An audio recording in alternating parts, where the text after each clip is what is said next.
नमस्कार, आदाब। Crime petrol dial 100 में आप सबका स्वागत है। जिंदगी देने वाले का मौत एक आखिरी फैसला है जिसे कोई नहीं बदल सकता, लेकिन जीते जी जो फैसले हम लेते हैं वो फैसले हमारी नियति लिखते हैं, और एक गलत फैसला कई जिंदगियों को तबाह करने का मादा रखता है। मार दिया! किसी ने मार दिया! बिट्टू का लाश पड़ा है! मार दिया!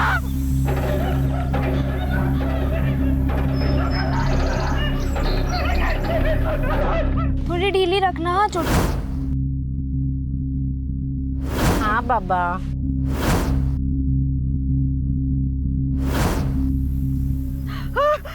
अरे बिट्टू को मार दिया! बिट्टू को मार दिया! बिट्टू को मार दिया! उनका लाश पड़ा है उधर खेत में। अरे लाश पड़ा है अपने खेत में, लाश पड़ा है। महेश भैया, महेश भैया, महेश भैया, कांति बाबू के खेत में विष्णु का डेड बॉडी पड़ा है।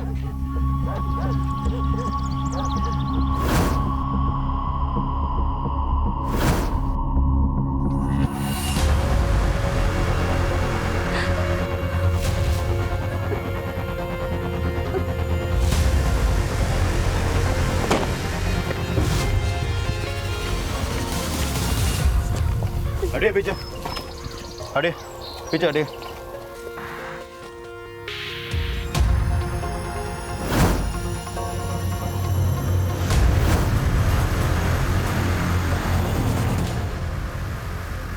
कौन है ये आदमी? साहब, विष्णु नाम है इसका, गांव का साहूकार है। इसका कोई सगा संबंधी है? इसकी एक बूढ़ी माँ है सर, खाट पे लेटी रहती है। और हाँ, एक नौकर है लल्लन, उसको खबर करवा दिए हैं। अम्मा, अम्मा, अम्मा, अम्मा, अम्मा, अम्मा। अरे का हुआ, काहे इतना चिल्लाते हो? अम्मा, विष्णु भैया। अरे का हुआ विष्णु को? अम्मा, विष्णु भैया को किसी ने चाल से मार दिया।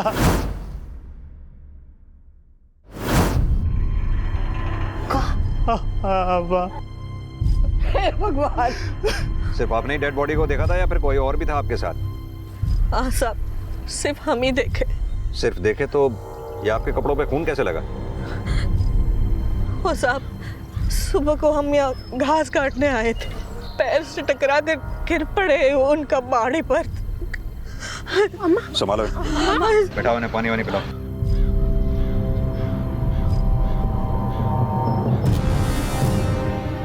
साहब, हमको तो लग रहा है कांति ने ही मारा विष्णु को। हाँ हाँ, इसी ने मारा। आप लोगों ने कांति को देखा विष्णु को मारते हुए? अरे सर, ये चक्कर बक्कर सब नाटक है। हम तो कह रहे हैं गिरफ्तार कीजिए इसे, हम गांव वालों का यही फैसला है। आप फैसला मत सुनाइए। कोई सबूत या गवाह है आपके पास कि इस औरत ने विष्णु को मारा है? सबूत वबूत तो कुछ नहीं है सर, पर जानते सब कुछ है। ये विष्णु की कट्टर दुश्मन है। कैसी दुश्मनी? अरे इसने विष्णु से बहुत कर्जा लिया हुआ है सर, सर से पांव तक कर्ज में डूबी हुई है, इसी ने मारा होगा। सर, आसपास देख के लगता है कि किसी धारदार चीज से गोद गोद के मारा गया इसको। सब बोल रहे हैं कि इस आदमी को उस औरत ने मारा जिसकी ये जमीन है। साहब, हमको तो लग रहा है कांति नहीं मारा विष्णु को। लेकिन इतने हट्टे कट्टे आदमी को वो अकेली औरत कैसे मार सकती है? अम्मा, पानी पियो अम्मा। ये लो। एक काम करो, विष्णु की माँ से बात करो और बॉडी को पोस्टमार्टम के लिए भेजो। करमजली खा गई हमने चिराग को। अब हमारी अर्थी को करना कौन देगा? नहीं, ऐसा मत बोलो अम्मा। अगर आपको कुछ हो गया तो हमारा क्या होगा? साहब कह रहे हैं। साहब सुनिए, साहब कुछ मैंने कुछ नहीं किया। साहब मैंने कुछ नहीं किया। अम्मा, आपा दीदी, हमें तो लगता है ये सब महेश चाचा का किया धरा है। हाँ, हमको भी यही लगता है। बेबी कहाँ जा रही है? बहुत ही चालाक है वो कांति। जब से उसका मरण गायब हुआ ना, हमारे विष्णु को ही लट्टू बना लिया और शादी भी नहीं की। क्या विष्णु कांति से शादी करना चाहता था? कांति ही शादी का लड्डू दिखा दिखा के उसको चूना लगा रही थी। विष्णु सबको ब्याज पे पैसा देता था, उसको वैसे ही दे दिया। अब विष्णु को उसका मायाजाल समझ में आने लगा तो उसको मार दिया।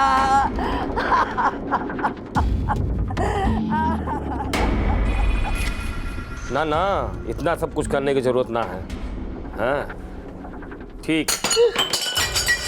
खबरदार जो हमें चाची कहा है तो छोड़ो हमें, छोड़ो बेबी। बेबी सुन, अभी हमको अम्मा के पास होना चाहिए, चलो यहाँ से। अरे छोड़ो दीदी, हम लोग इसका जान ले लेंगे। हम मार डालेगी तू? फाड़ देंगे इसको। फाड़ेगी? दिखाए अपना औकात, दिखाए। चल निकल, निकल यहाँ से, निकल। अरे निकल। चल बेबी। चल। अरे पीछे मुड़ के मत देख, जा यहाँ से।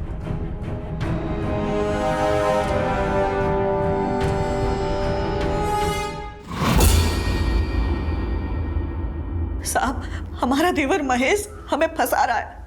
गांव वालों को भी वही भड़काया है। उसी ने विष्णु को मारकर हमारा खेत में डाल दिया होगा। लेकिन खून तो आपके कपड़ों पे लगा था। साहब हम बोले ना, हम टकरा के उसका बॉडी पे गिर गए थे, इसीलिए। अगर आपने विष्णु को नहीं मारा तो फिर महेश विष्णु को क्यों मारेगा? साहब तो हमारी अम्मा को छोड़ दीजिए। हमारी अम्मा को छोड़ दीजिए साहब। एक सेकंड, आराम से बोलिए, क्या बात है?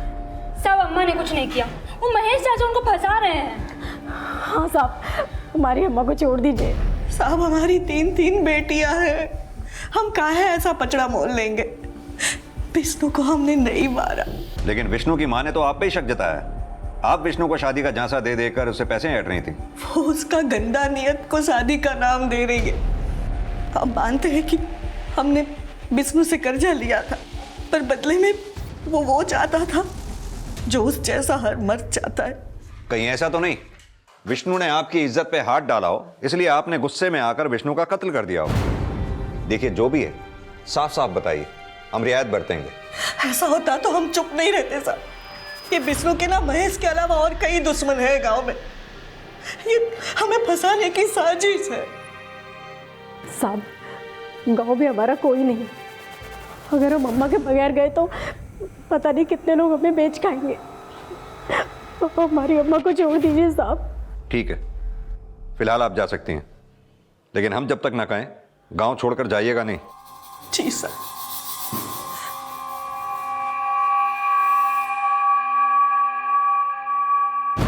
अम्मा अम्मा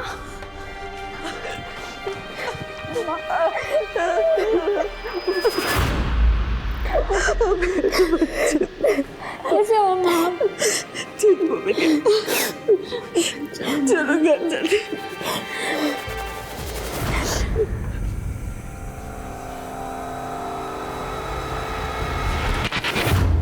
सर, माना कांति को देख के लगता नहीं कि ये विष्णु जैसे हट्टे कट्टे आदमी को मार सकती है, लेकिन ये चारों मिलकर तो मार ही सकती हैं। संभावनाएं पुख्ता ना हो तो फैसले नहीं सुनाए जाते यादव। ये कांति और इसकी बेटियों के बारे में अच्छे से पता करो। इस विष्णु की भी कुंडली निकालो। साहूकार था, और भी दुश्मन होंगे उसके। पता करो क्या कोई ऐसा है जिसके पास विष्णु को मारने का मोटिव हो। सर, सिक्के का दूसरा पहलू समझे बगैर अपराधी को भी सजा का फैसला नहीं सुनाया जाता। फिर कांति तो शक के दायरे में थी, और इसी शक के आधार पर पुलिस गांव वालों से पूछताछ कर रही थी, जहां गांव वाले विष्णु की हत्या को सिर्फ विष्णु और कांति के रिश्ते से जोड़कर देख रहे थे। लेकिन पुलिस विष्णु से जुड़े हर शख्स को टटोल रही थी। बहरहाल इस केस का एक और सिरा बिहार के पटना शहर से भी जुड़ा हुआ था।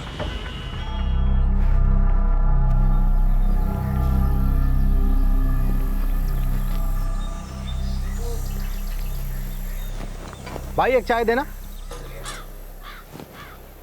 चलिए भैया चाय।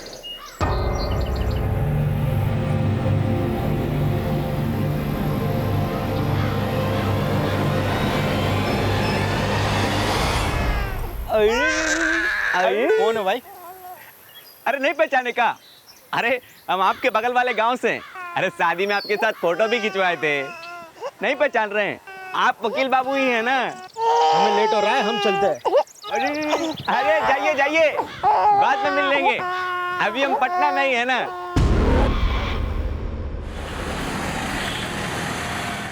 चलिए भैया चाय।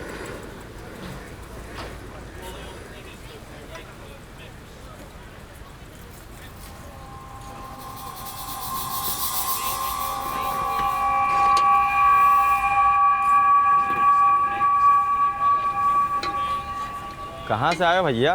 यहाँ के तो लगते नहीं हो। अबे जब यहाँ के हैं ही नहीं तो लगेंगे कहाँ से? कंपटीशन का तैयारी करने आए हो? भैया हम तो इस कंपटीशन में लगे हैं कि हमारी शादी हो जाए। शादी का? तुम नहीं समझ पाओगे।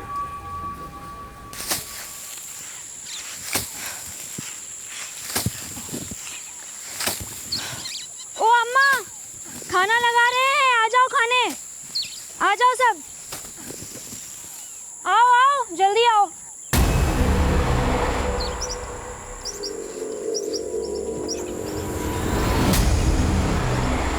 दुरट, मोहिनी जाल बिछा के हमरे बेटे की जान निकाल ली। हमारे बेटे को अम्मा नहीं मारी दादी। चुप, खबरदार जो हमसे रिश्ता जोड़ने की कोशिश करी तो। तुम्हारी अम्मा ने भी तो बड़ा गहरा रिश्ता जोड़ा था हमरे बेटे से, खा गई ना उसको। अब हमारी जागीर पे नजर है। तुम्हारे बेटे का खा के नहीं मरेंगे हम, अम्मा सारा कर्जा उतार देंगी। आहा, बढ़िया है कर्जा चुकाने वाली। अरे हमरी चाबी तो तुम्हारी अम्मा ने दबा के रखी है अपने पास। चाबी? कौन सी चाबी? अरे हमरी तिजोरी की चाबी, और कौन सी चाबी? देखिए भाऊजी, अगर चाबी आपके पास है तो दे दीजिए। घर में इतना पैसा भी नहीं है कि हम राशन ला के रख सके। अम्मा को 2 दिन से हम भूजा खिला रहे हैं।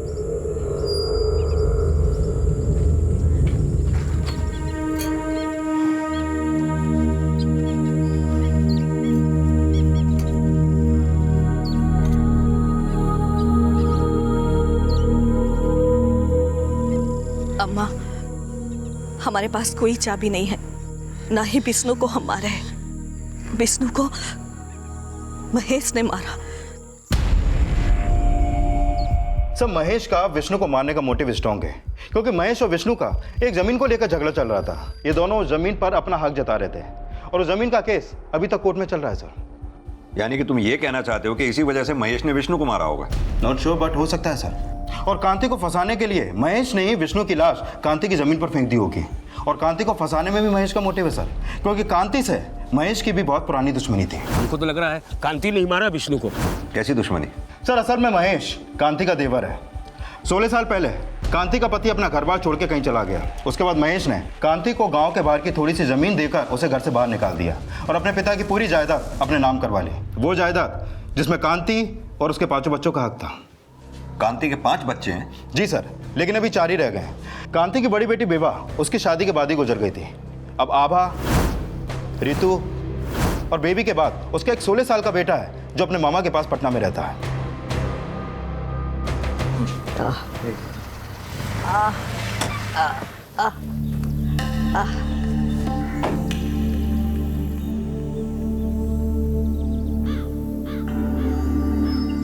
प्रणाम चाची। ये क्या सुन रहे हैं कि कांति विष्णु की तिजोरी का चाबी दबा के बैठी है? तो हमको लगा आपको कुछ पैसे वैसे की जरूरत होगी, थोड़ा सा पैसा लेके आए थे। ये लीजिए।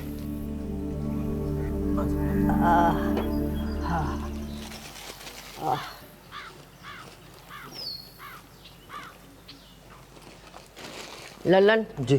पैसे अंदर रख दे। चाची कुछ काम था आपसे। एक कागज पे दस्तखत चाहिए था। अब तो विष्णु है नहीं, तो आप ही अंगूठा लगा दीजिए। यहाँ अंगूठा लगा दो। चल हट। अरे अरे हम अंगूठा छाप जरूर है, लेकिन हमारा बुद्धि अभी भी बहुत तेज है। लल्लन बाहर निकाल इनको। अरे चलिए आप लोग बाहर चलिए, चलिए आइए। साला जमीन में गाड़ देंगे छाती तक, जुतियाएंगे 10 और गिनेंगे। ए चाची, जमीन तो हम लेके रहेंगे, तुम अंगूठा लगाओ या नहीं लगाओ। बाप का राज है का? चले। साहब जल्दी चलिए। वो महेश घर में आया था और अम्मा से जमीन के कागज में जबरदस्ती अंगूठा लगवा रहा था और हमको ही मारा है साहब। अरे 1 मिनट बताइएगा कि हमारा कसूर का है। अरे क्या कर रहे हैं? इन्होंने कुछ नहीं किया है। अरे छोड़िए उन्हें। कुछ तो बताइए, समझ में नहीं आ रहा आप लोग ले कहाँ जा रहे हैं।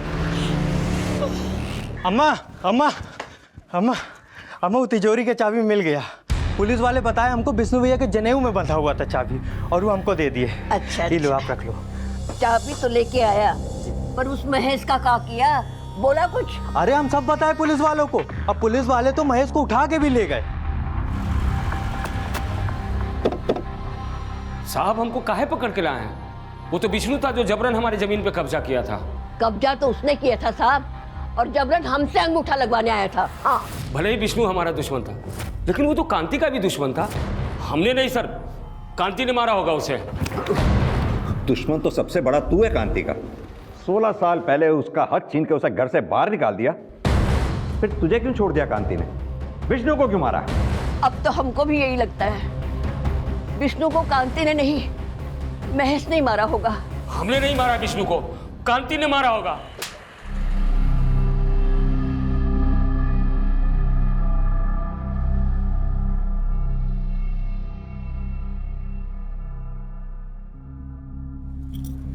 तुम?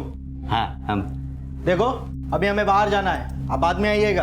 अरे हम जानते हैं प्रमोद भैया आप कहाँ जाना चाहते हैं, लेकिन हम भी आपको कहीं पहुंचाने का पूरा व्यवस्था करके आए।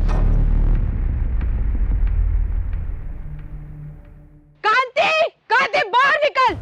अरे तेरी करतूतों से तंग आकर तेरा पति तुझे छोड़कर चला गया, अब तू हमारे पति को अंदर करवा दी। पहले उस विष्णु को मायाजाल में फंसाई, अब उसे मरवाकर हमारे पति को फंसा रही है। फंसाया उसने अम्मा को है। चुप! तेरी अम्मा ने तुझे नहीं सिखाया कि जब दो बड़े बात करते हैं तो बीच में लबर लबर नहीं करते? और कांति, तुम्हें हम कह रहे हैं, अगर हमारा पति घर वापस नहीं आए ना तो तुम्हारे इस घर को आग लगा देंगे, हम फूंक देंगे। जला लो हमें, तभी आप सबको चैन मिलेगा। वैसे भी हम और हमारे बच्चे को कौन सा सुख मिला है जिंदगी का। जला दो ना। ताकतवर के साथ आवाज ऊंची करने वाले अक्सर कमजोर की आह को भी दबा देते हैं, और विष्णु की हत्या के केस में महेश का शक के दायरे में आना भी कांति के लिए राहत नहीं बन पाया, क्योंकि सबूतों के अभाव में महेश को छोड़ दिया गया।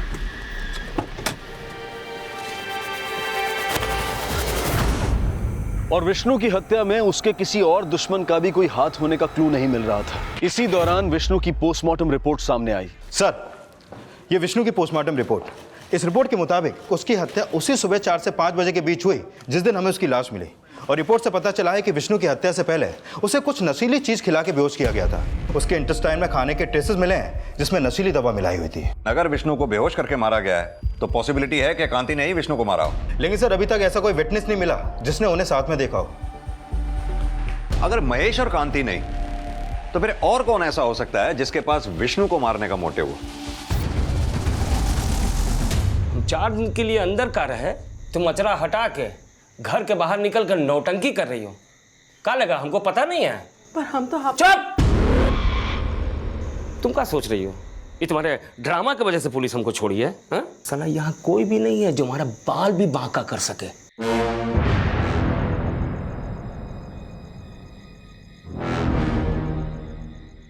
हटोगी?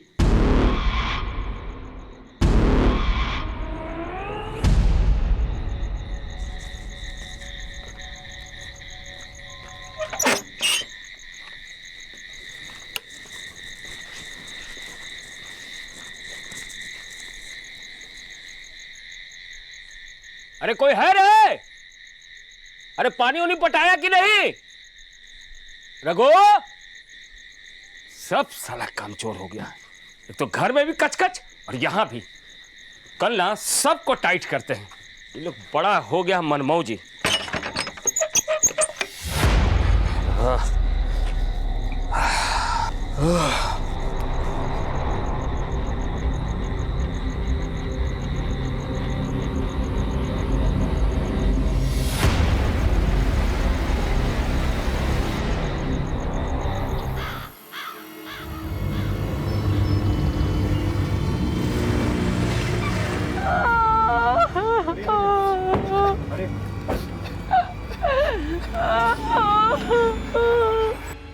साहब, महेश भैया यहीं आया करते थे साहब, पीछे खेत पटवाने के लिए, और अक्सर यहीं सो जाया करते थे।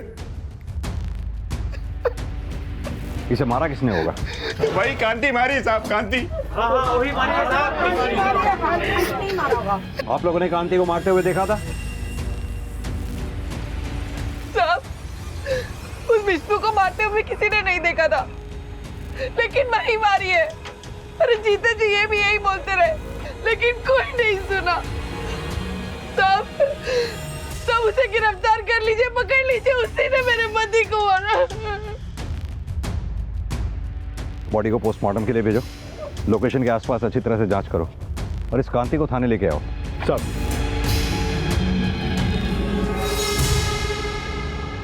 साहब आप हम पर गलत शक कर रहे हैं, हम किसी को नहीं मारे। विष्णु और महेश दोनों से ही तुम नफरत करती थी, दोनों को ही तुम मार सकती हो। विष्णु को मारने से पहले तुमने उसे नशीली चीज खिलाई और महेश को तब मारा जब वो सो रहा था। साहब पूरा गांव छानोगे ना तो ये महेश और विष्णु के सैकड़ों दुश्मन मिल जाएंगे, लेकिन हमने कोई दुश्मनी नहीं निकाली। अगर तुम उनके दुश्मन नहीं तो फिर कौन ऐसा दुश्मन होगा जो उन दोनों को मारेगा? वो हमको नहीं पता। हमारा दिमाग में तो बस यही चलता है कि कल बच्चों को क्या खिलाएंगे।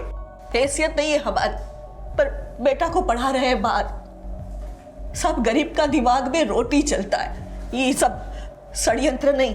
हमें तो यह भी पता चला है कि तुम्हारी बेटियां महेश को मारने के लिए गई थी। अपनी बेटियों को भी अपने साथ मिला रखा है ना? उस महेश का बस चलता ना तो हमें और हमारी बेटियों को बेच खाता। सुधा जानती है सब हकीकत उसकी, पर फंसा हमें रही है। साहब हम उस कांति की तरह नहीं है जो अपना पति को खुद मार दे। अरे उसका पति तो खुद उससे तंग आकर उसे छोड़कर चला गया।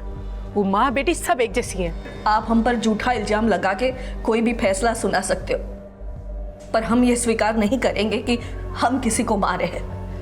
तुम सच ही बोल रही हो, इस बात की क्या गारंटी है? ठीक है, आपको जो करना है कीजिए, मारना है तो मारिए, पर सच ये है कि हम किसी को नहीं मारे।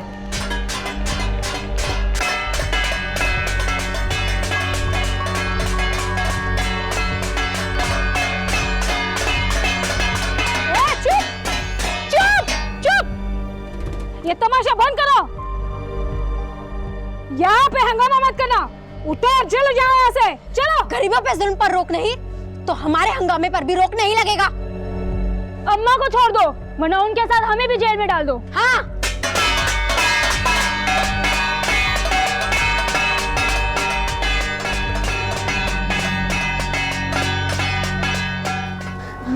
अम्मा, अम्मा। महेश की हत्या का शक कांति के खिलाफ सबूत नहीं जुटा पाया और एक बार फिर से उसे छोड़ दिया गया। सर, मैंने सुधा से अच्छी तरीके से पूछताछ की, लगता नहीं है कि उसने अपने पति महेश को मारा होगा, और कांति ने महेश को मारा होगा यह भी साफ नहीं है। लेकिन कांति के कपड़ों पर विष्णु का खून लगा हुआ था। सर ऐसा भी तो हो सकता है कि इन दोनों मर्डर में किसी तीसरे का हाथ हो।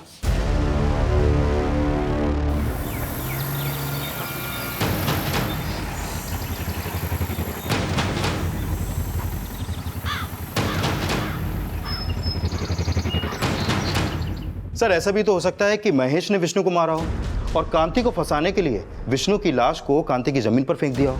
और सर दूसरी तरफ यह भी हो सकता है कि निमकी देवी ने अपने बेटे की हत्या का बदला लेने के लिए महेश को मरवा दिया हो। यानी कि तुम ये कहना चाहते हो कि निमकी देवी ने महेश को ललन से मरवाया होगा? पॉसिबल है सर, क्योंकि ललन के अलावा निमकी देवी का अपना और कोई नहीं है। रुक रुक। और ललन जी क्या हाल चाल? जी सब बढ़िया। आपको हमारे साथ थाने चलना होगा, चलिए। थाने? लेकिन क्यों साहब? थाने चल के बताते हैं, चलिए। बताइए तो क्या बात क्या हो गई? क्यों लेके जा रहे हैं? नहीं साहब जी, आपको कोई गलतफहमी हो रही है। अम्मा ने हमको नहीं बोला महेश को मारने को। तो फिर किसने बोला? किसी ने नहीं बोला साहब जी, हमने तो आज तक एक चींटी भी नहीं मारी। हम महेश को कैसे मारेंगे आप बताइए? तो फिर किसने मारा होगा महेश को? साहब जी कहीं कांति भौजी तो नहीं मार दी? और तेरे भैया विष्णु को? हाँ अब हमको समझ में आ रहा है, कहीं विष्णु भैया को भी तो कांति भौजी ने नहीं मार दिया। कभी कांति कभी महेश, अपने आप को ज्यादा चालाक समझता है क्या? नहीं साहब जी, हमने कोई चालाकी नहीं की, हमने कुछ नहीं किया। आप अगर कहेंगे तो हम जिंदगी में कभी कांति भौजी का नाम नहीं लेंगे। बस हमको छोड़ दो साहब जी।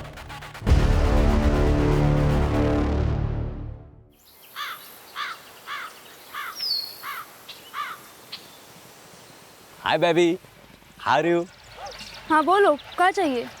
आज जो मांगेंगे दे देंगी ना हमको? क्या?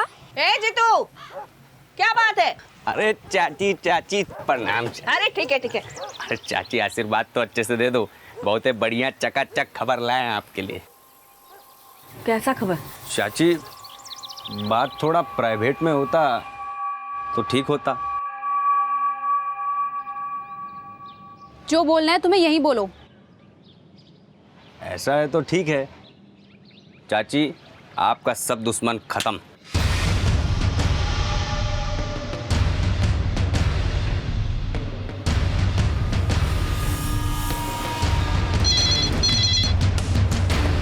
हेलो,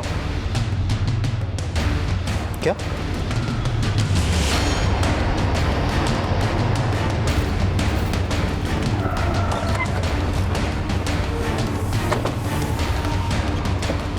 हटिए सामने से, पीछे हटिए। साहब हम इसको मारना नहीं चाहते थे, लेकिन ये है कौन? जीतू है साहब, इसी गांव में रहता है। बहुत टाइम से हमारी बेबी के पीछे पड़ा हुआ था। आज जबरदस्ती हमारे घर में घुस गया और इसके साथ जबरदस्ती करने की कोशिश कर रहा था।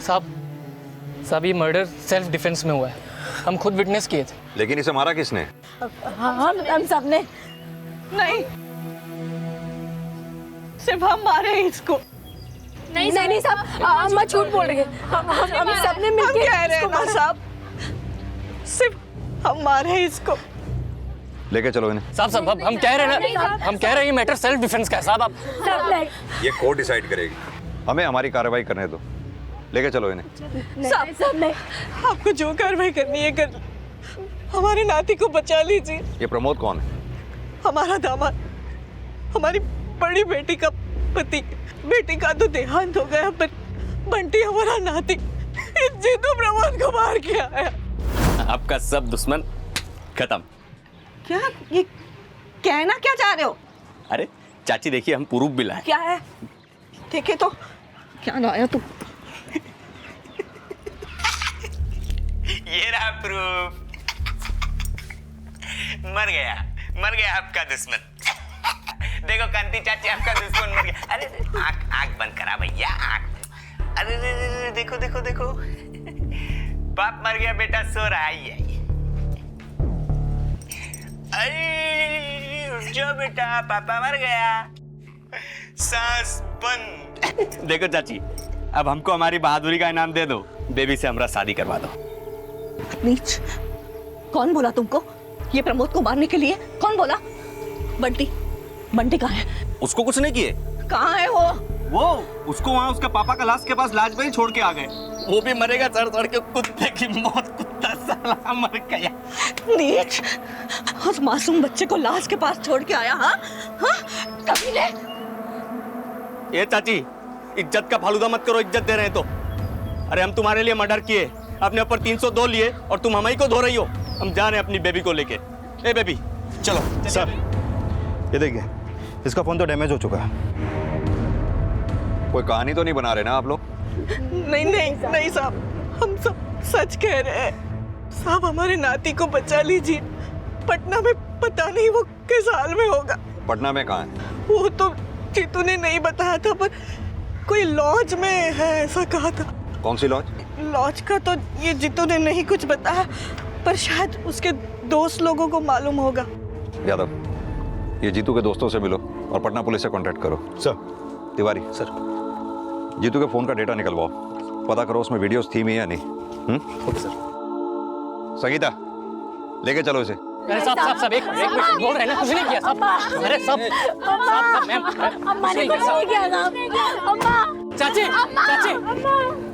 ठीक है सर, मैंने जीतू के बारे में पता किया। वो गांव का एक आवारा लड़का था, कोई काम धंधा नहीं था उसके पास। और सर ये भी कंफर्म है कि उसकी नज़र कांति की छोटी बेटी बेबी पर थी। और सर जीतू के मोबाइल के मेमोरी कार्ड में वो वीडियो है जिसके बारे में कांति ने हमें बताया था। सर ये देखिए। देखो कांति चाची, आपका दुश्मन मर गया। अरे आंख बंद करा भैया, आंख। एक काम करो, इस वीडियो की एक कॉपी फौरन पटना पुलिस स्टेशन को भेजो, पता करवाओ ये जगह है कौन। Okay sir. 4 महीने पहले जब हमारी बड़ी बेटी विभा की मौत हुई थी, तब पुलिस बोली थी उसकी मौत एक हादसा थी। और तुम्हें यह लगता था कि विभा को प्रमोद ने मारा है, इसीलिए जीतू प्रमोद को तुम्हारा दुश्मन बताता था।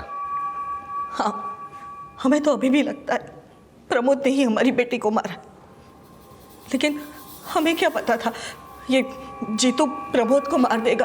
तो तुमने जीतू को प्रमोद को मारने के लिए नहीं बोला था?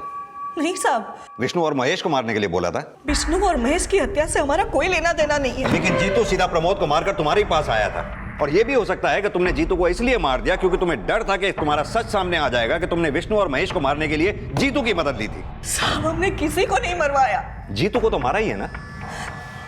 आप चाहे हमें जिंदगी भर के लिए अंदर कर दो साहब, पर हमारे नाती, हमारे बंटी को बचा लो बस। बंटी कहां था, अब इसका पता लगाया जा रहा था, और कांति और उसके दामाद प्रमोद के बीच की असल केमिस्ट्री भी समझी जा रही थी। तभी बंटी की सूचना सामने आई। सर, बंटी का पता चल गया है। वो सरस्वती लॉज के एक कमरे में मिला है और वहां पर प्रमोद की लाश भी मिली है।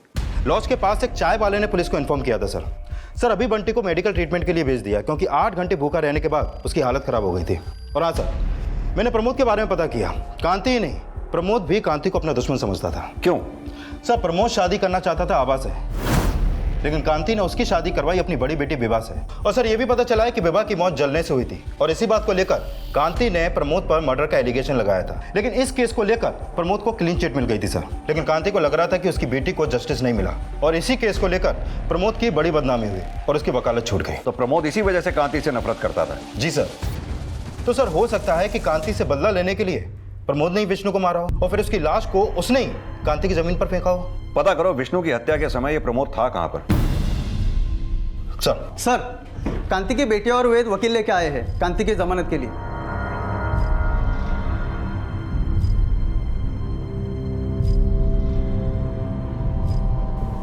चाची चलिए, गाड़ी खड़ी बाहर आई। ये लड़का वेद हमेशा इनके साथ रहता है, लेकिन इनका बेटा ऋषि वो कभी नहीं दिखा।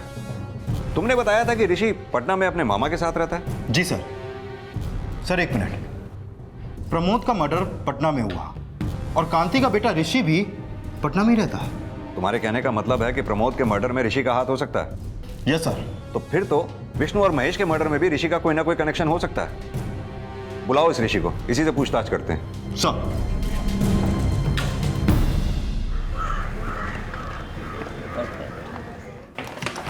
उसका पीछा करते रहो। सर, पता चले ये कांति का बेटा है ऋषि, जो पटना में अपने मामा के पास रहता है। सर, मेरी इसकी मामा से फोन पर बात हुई। उनका कहना है कि 15 दिन पहले वो कांति के पास आने के लिए निकला था।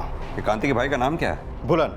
सर, बुलन से ऋषि का नंबर भी मिला, लेकिन अभी इसका नंबर बंद है।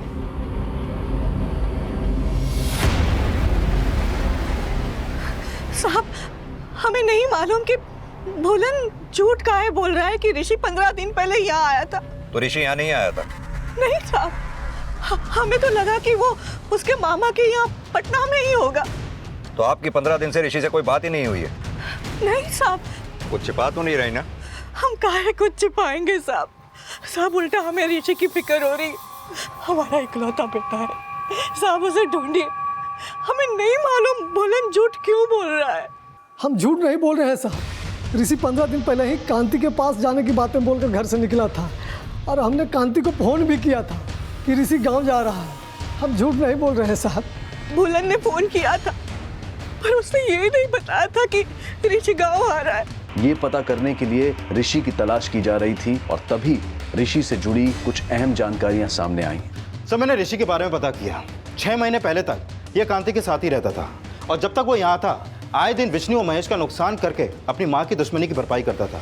एक बार तो इसने विष्णु और महेश के खेत में आग भी लगा दी थी। फिर कांति ने डर के इसे उसके अपने मामा के पास पटना भेज दिया था।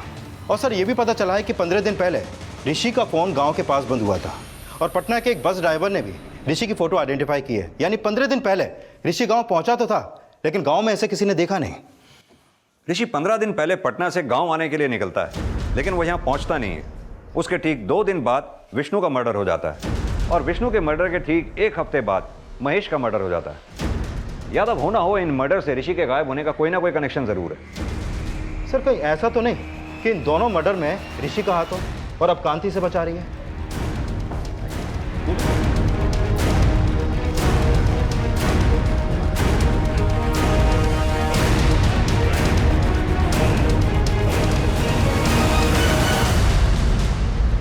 मेरी तो कसमों से पता नहीं नहीं चल रहा था। मैंने उसे फोन किया, उसका फोन बंद आ रहा था। मैंने वेद को भी फोन किया, उसका फोन भी बंद आ रहा था। और अब वेद के घर पे ताला लगा है। साहब हमने सुबह वेद को बैग लेके जाते हुए देखा था, बहुत हड़बड़ी में दिख रहा था वो।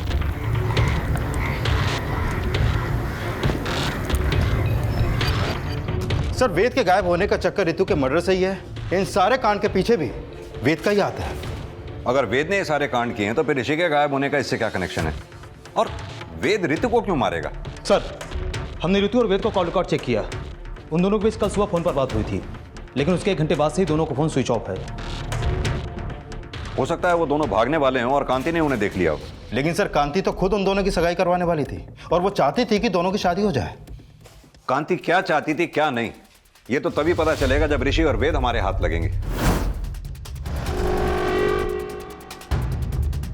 पुलिस को जल्द ही वेद का पता चल गया। गलत फहमी हुआ, कुछ नहीं किया साहब। बात सुनिए साहब, नहीं किया साहब। साहब हमने नहीं मारा रितु को, उसकी माँ मारी होगी। उसकी माँ का नाम हर मर्डर में आ रहा है, इसलिए तो कांति को फंसा रहा है। नहीं साहब, हम तो रितु से प्यार करते थे, हम काहे मारेंगे उसको? कांति भी तो रितु की माँ है, वो क्यों मारेगी रितु को? और फिर जब तूने कुछ किया ही नहीं था तो फिर भागा क्यों?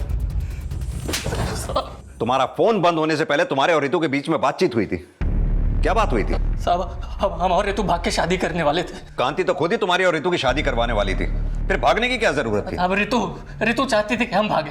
क्यों? हाँ बोलो रितु। वेद, अगर अम्मा को कुछ भी पता चल गया ना तो वो छोड़ेंगे नहीं हमको। क्या पता चल गया था कांति को?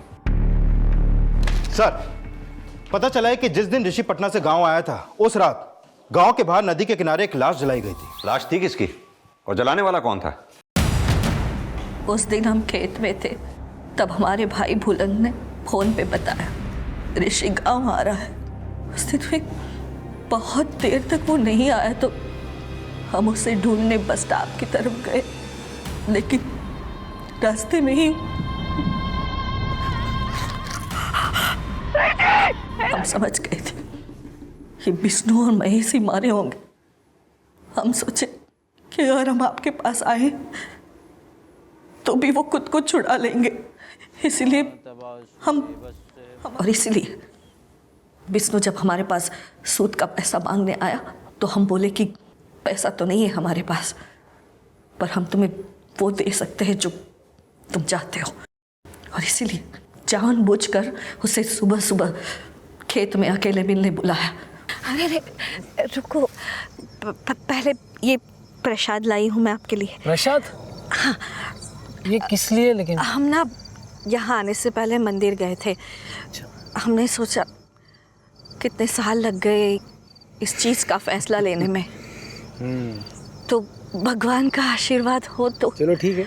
प्रसाद खाकर वो बेहोश हो गए और मौका मिलते ही मार दी। महेश को उसके खेत वाले घर पे जब वो सो रहा था मार दिए। हमें लगा कि हमारा बदला वसूल हो गया, लेकिन फिर हम रितु को वेद से फोन पे बात करते हुए देख लिए। नहीं वेद, अब हमसे नहीं रहा जाता, हम आज रात को ही भाग जाएंगे। वेद, अगर माँ को पता चल गया कि भाई का मर्डर हमने किया तो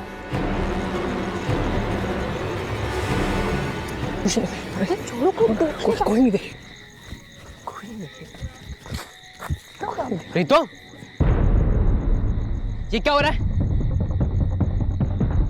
रुको, हम माँ को जाके सब कुछ अभी बता रहे हैं कि ये क्या हो रहा है। रुक ऋषि, चाची को कुछ नहीं बताओगे? छोड़ो बे, चुप, छोड़ो बे। नहीं छोड़ेंगे, ऐसे कैसे बताएगा तू? जा माँ को जाके। ऋषि, हमारा सब कुछ लुटा कर वो भाग जाना चाहती थी।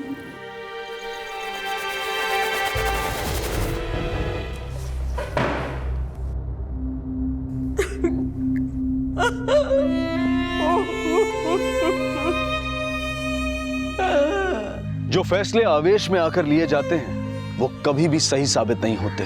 भले ही कांति का फैसला गलत था, लेकिन उसके इस फैसले के लिए वो भी जिम्मेदार हैं जिनके बर्ताव ने कांति के दिलो दिमाग में यह अभ्रंश पैदा किया कि हमारा सिस्टम और हमारी न्यायिक व्यवस्था ताकतवर लोगों के इशारे पर तोड़ी मरोड़ी जा सकती है और कमजोर को कभी इंसाफ नहीं मिलता। और ऐसे लोगों की हमारे समाज और सिस्टम में कोई कमी नहीं है, जिसे दुरुस्त करना हम सब की जिम्मेदारी है।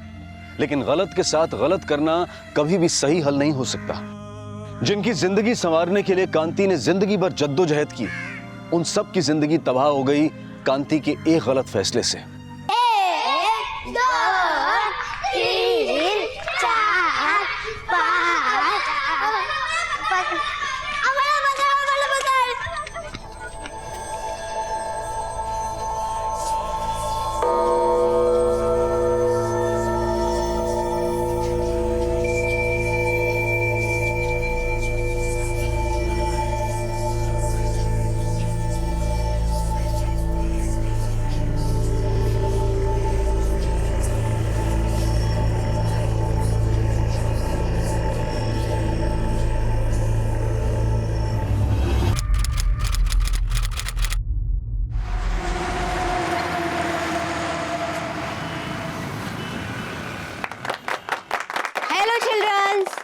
आप लोगों को पता है, आज हम आप लोगों को बहुत सारे प्रोग्राम्स दिखाएंगे जिसे देख के आप सबको बहुत मजा आने वाला है।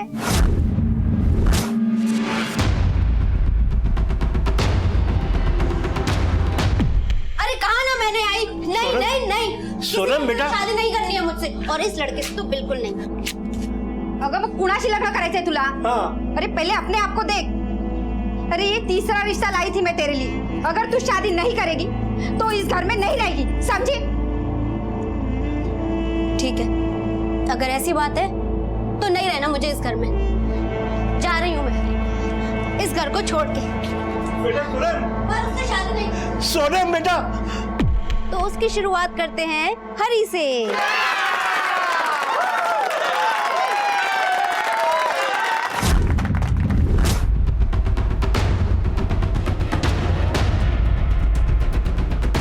नाक कटा के रख दी है तूने। एक तो 6 इंच का पैदा हुआ और सिर्फ 2 इंच बढ़ा, और अब ये नौटंकी करके बाप दादा की इज्जत की धज्जियां उड़ा रहा है। तू मर क्यों नहीं जाता? मर जाऊंगा मैं, अब मुझे जीना भी नहीं है और ऐसे घर में मैं रहना भी नहीं चाहता हूँ जहाँ इंसान को उसके मन से नहीं तन से तोला जाता है। जा रहा हूँ मैं, और याद रखिए यहाँ पे कभी इस घर में मैं वापस नहीं आऊंगा। हाँ मत आना।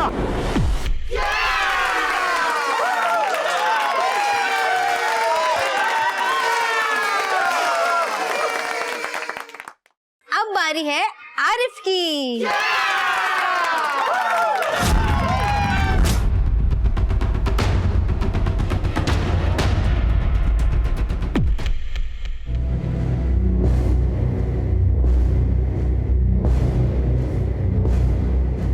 आजा मेरी मैना, अरे आजा ना। एक दिन ना ढेर सारे पैसे लेकर आऊंगा और तुझे उठा के ले जाऊंगा इस पिंजरे से आजाद करके।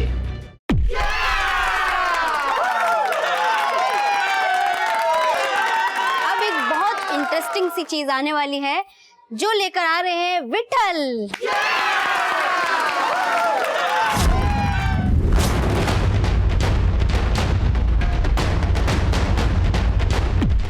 चाहे कितना भी पैसा लगे मैं लेकर आऊंगा, कुछ भी करूंगा, लेकिन तेरा इलाज कराऊंगा। तू चिंता मत कर, सब कुछ ठीक हो जाएगा, टेंशन मत ले।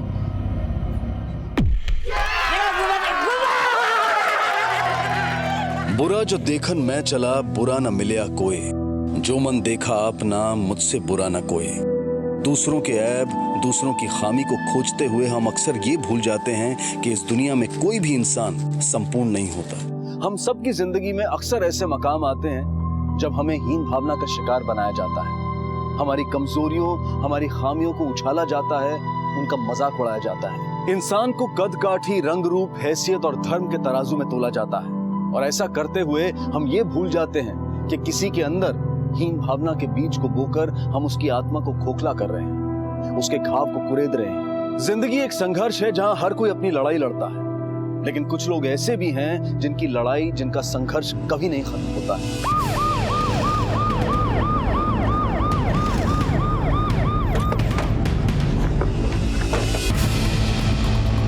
आइए सर।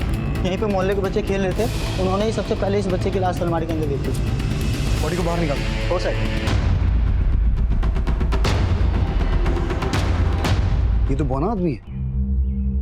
तलाशी लो। सर। तुम आसपास सर्च करो।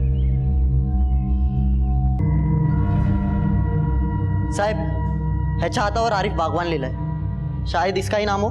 सर ये देखिए,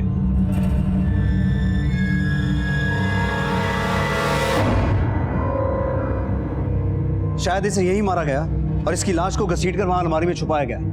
लेकिन एक बौने की किसी से क्या दुश्मनी हो सकती है? दोस्ती या दुश्मनी कद देखकर नहीं होती देशमुख।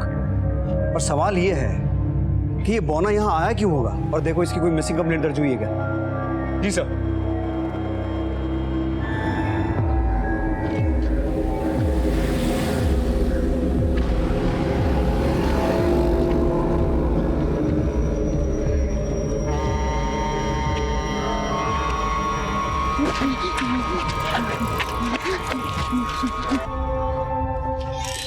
सर, उस लाश की शिनाख्त हो गई। उसका नाम आरिफ बागवानी था। उसके रिकॉर्ड्स चेक किए तो पता चला उसका क्रिमिनल बैकग्राउंड था। पुलिस उसे छोटी मोटी चोरी के केसेस में ढूंढ रही थी। ये रहता कहाँ था? सर, उसके माँ बाप और भाई का पता चल गया। वो लोग सांगली में विजयनगर की मस्जिद वाली गली में रहते हैं। चलो।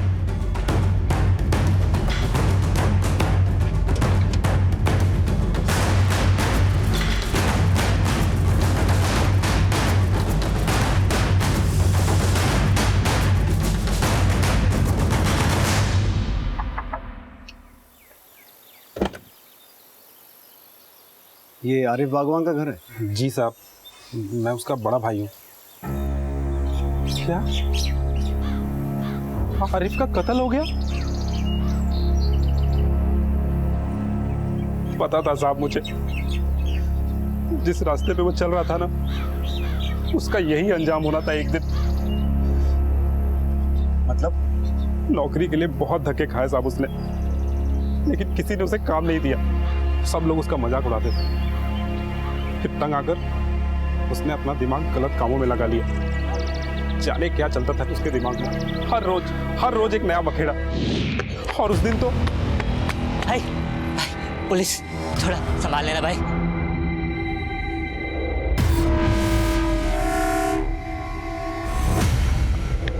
आरिफ कहाँ पे? अंदर है साहब। चल बात। अरे छोड़ो ना, चल। अरे छोड़। आरिफ को क्या समझ के रखा है? एक दिन ऐसा काम करूंगा ना कि देख के संग रह जाओगे। चल। अरे कहता हूं ना साहब, रुको ना। फिर उसके बाद वो कभी लौट के घर नहीं आया साहब। और ये सब तो सिर्फ उसके बाहर के कारनामे थे। घर के अंदर भी वो अपनी काली करतूतों से कभी बाज नहीं आता था।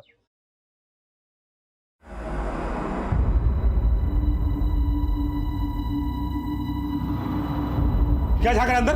क्या झांक रहा था? हाँ? क्या भाभी ये बता रही काली करतूतें तूने घर में भी शुरू कर दी। मैं फालतू दोस्तों के साथ रह के घटिया आदमी बन गया था वो। किन लोगों के साथ घूमता था वो? साहब ज्यादा तो पता नहीं, लेकिन वो सादिक कुरैशी के साथ बहुत घूमता था। सादिक कुरैशी? जी साहब। कहाँ रहता है? मोबिनपुरा में। ठीक। देशमुख, आरिफ का क्रिमिनल रिकॉर्ड था, तो हो सकता है उसका कत्ल उसी के किसी बुरे काम की सजा हो। उसके इस दोस्त सादिक कुरैशी को थाने बुला। देखे उसने दोस्ती निभाई है कि दुश्मनी? सर। नहीं चल सकती। हाँ, मुझे नहीं चलना। मैं सुना। बस थोड़ा सा और सब्र कर लो मिष्टी, फिर सब ठीक हो जाएगा। हाँ, बस थोड़ा सा। और वो देखो, वो जगह है ना, बस वहाँ चलते हैं, फिर सो जाना तुम। फिर वहाँ पे अच्छे से आराम कर लेना। हूँ साहब, अपन को काहे को बुलाया साहब? अपन ने क्या किया साहब? आरिफ के बारे में क्या जानता है? आरिफ साहब, वो बटला। हाँ वही, हत्या हो गई उसकी। हत्या? लेकिन साहब एक हफ्ते पहले ही मुलाकात हुई थी उससे मेरी। आजकल आरिफ किन कामों में लगा हुआ था? किन लोगों के लिए काम करता था? वो 3-4 बौने लोगों के साथ पार्टी में कुछ गाने बजाने का काम करता था साहब, और उससे पैसा भी मिलता था। किसी लड़की वड़की के चक्कर में तो नहीं था? अरमान सबके होते हैं साहब, वैसे आरिफ के भी थे। कोई लड़की उसे भाव नहीं देती थी, लेकिन बावला हो गया था वो, इसीलिए उसे अड्डे पे लेकर गया था साहब। पिछले कुछ दिनों से आरिफ का आना जाना था वहाँ? नहीं साहब, आजकल तो प्यार के चक्कर में पड़ा हुआ था। उसके ऊपर शादी करके घर बसाने का भूत सवार था साहब। उसकी ग्रुप की लड़की एक सोनम, उसके साथ शादी करना चाहता था, उसकी छाइट की। उस ग्रुप का मालिक कौन है? ये लोग रहते कहाँ हैं? बोने लोगों का ग्रुप है साहब, हरी, विठल और सोनम। ठीक है, जा सकता है, पर जरूरत पड़ेगी तो दोबारा बुलाएंगे। ओके साहब। आरिफ का क्रिमिनल पास था, कहीं नई नई लड़कियों के चक्कर में तो कांड नहीं हुआ है। उस लड़की सोनम से मिलो, देखो क्या जानकारी हाथ लगती है, पूरे ग्रुप की इंफॉर्मेशन निकालो। सर, बेरोजगारी की वजह से आरिफ गलत रास्ते पर चल पड़ा था। आखिर उसके दिमाग में क्या चल रहा था? जब हम किसी को ठुकराते हैं या उसका मजाक उड़ाते हैं तो ऐसे लोग अपने आप को समाज से कटा हुआ महसूस करते हैं। उनके अंदर पनप रही हीन भावना उन्हें समाज से विद्रोह करने पर मजबूर करती है। हम बिना किसी की काबिलियत को परखे अंदाजा लगा लेते हैं कि ये काम उससे नहीं होगा, वो इस काम के लिए उचित नहीं है। कहीं ऐसा करके हम उन्हें कुचलने, अपमानित करने या उन्हें उनके मूल अधिकारों से वंचित करने में भागीदार तो नहीं बन रहे। कुदरती खामियों से जूझते इस इंसान की हत्या भला कौन कर सकता था? केस अनोखा था और सवाल कई थे जिनके जवाब ढूंढती पुलिस हर खुलासे से हैरान थी। अरे साहब, बातें तो बड़ी बड़ी बोल के गया था मुझे, ले जाएगा इस पिंजरे से उड़ाकर, लेकिन उसके बाद ना ही वो आया और ना ही उसने फोन उठाया।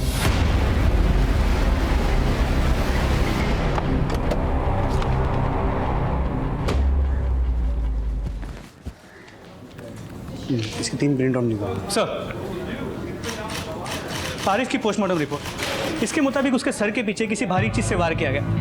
उसकी मौत 20 नवंबर को रात 2 और 3 बजे के बीच हुई। इसके अलावा उसके कॉल रिकॉर्ड से पता चला है कि वो अपने घर वाले और सादिक के अलावा और 3 लोगों से बात किया करता, हरी, विट्ठल और सोनम। ये ताज्जुब की बात है कि इन तीनों के फोन स्विच ऑफ आ रहे हैं। एक साथ तीनों के नंबर्स का ऑफ होना मतलब साफ है, या तो इनमें से किसी ने या फिर तीनों ने मिलकर ये कांड किया है। इन तीनों से मिलना पड़ेगा, इनके फोन नंबर से इनके एड्रेस निकलवाओ और पूछताछ करो। उस कोठे से कुछ पता चला? सर, कोई खास इन्फॉर्मेशन नहीं मिली। आरिफ वहाँ पिछले कुछ दिनों से नहीं गए और ना ही वहाँ ऐसा कुछ हुआ है जिसकी वजह से आरिफ को कोई मार दे। हेलो, ठीक है, उन्हें हमारे थाने में भेजिए। देशमुख, आरिफ केस में एक इंपॉर्टेंट इन्फॉर्मेशन सामने आने वाली है।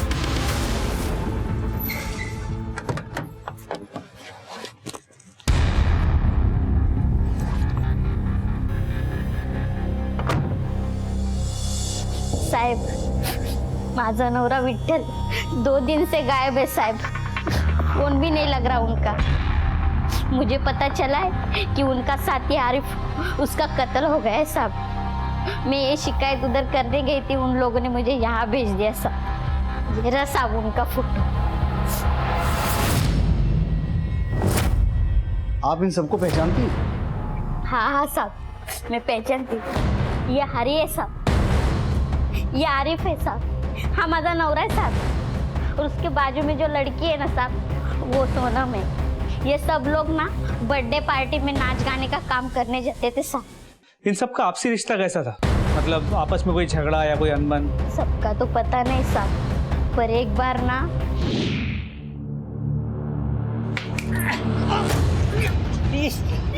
पैसा ज्यादा चाहिए। हाँ, चाहिए, तुझसे ज्यादा काम करता हूँ तो पैसा चाहिए। अरे कुछ काम नहीं करते। अरे घरे तू, अरे तू जाना। नर्मदा जी, आपके पति के दोस्त आरिफ की हत्या हुई और आपका पति विट्ठल लापता है। हो सकता है इस हत्या में आपके पति का हाथ हो? क्या लगता है आपको? नहीं नहीं साहब, वो ऐसा कभी नहीं कर सकते साहब। उस आरिफ को तो ग्रुप के मालिक हरी ने मारा होगा साहब। क्यों? क्योंकि हरी जो है ना, सोनम को अपनी बहन मानता था साहब, और जो आरिफ है ना, वो सोनम के पीछे पड़ा था साहब। और हरी कभी नहीं चाहता था आरिफ जैसे लड़के से उसकी शादी हो जाए। मेरे पति को ढूंढिए साहब, ये जो हरी का कार्ड है साहब।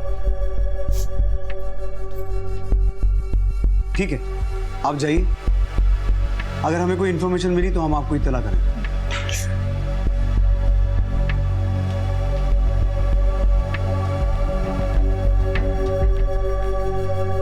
बस थोड़ी दूर और है। दीदी, मुझे बहुत भूख लग रही है। हाँ हाँ, तुम फिक्र मत करो, हम तुम्हारे लिए खाने का कुछ बंदोबस्त करते हैं। दीदी नहीं चल सकते हम अब। तुम यहाँ रुको, हम अभी कुछ करते हैं।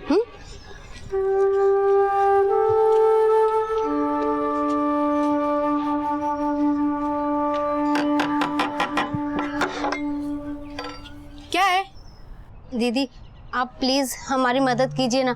वो मेरी छोटी बहन है ना, बहुत भूखी है। ठीक है, रुको।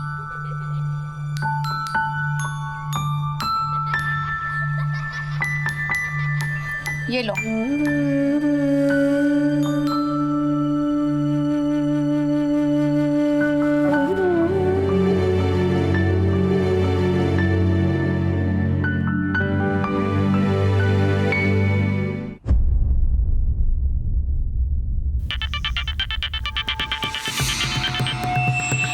हेलो।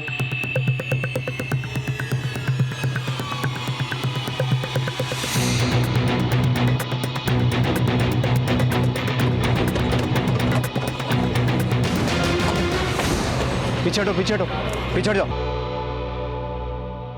एक एक करके इस ग्रुप के लोगों का मरना किसी बड़े खेल का इशारा है, पर कोई ऐसे लोगों का दुश्मन क्यों होगा भला? आरिफ मर चुका है, हो सकता है कि सोनम और विट्ठल का चक्कर चल रहा है। उन दोनों ने इसे मार दिया और फरार हो गए। हो सकता है कोई इनके ग्रुप का ही दुश्मन हो जो एक एक करके इनको मार रहा है। पता करो इनके ग्रुप का कोई दुश्मन या कॉम्पिटिटर था, और विट्ठल और सोनम की तलाश और तेज करो। सर।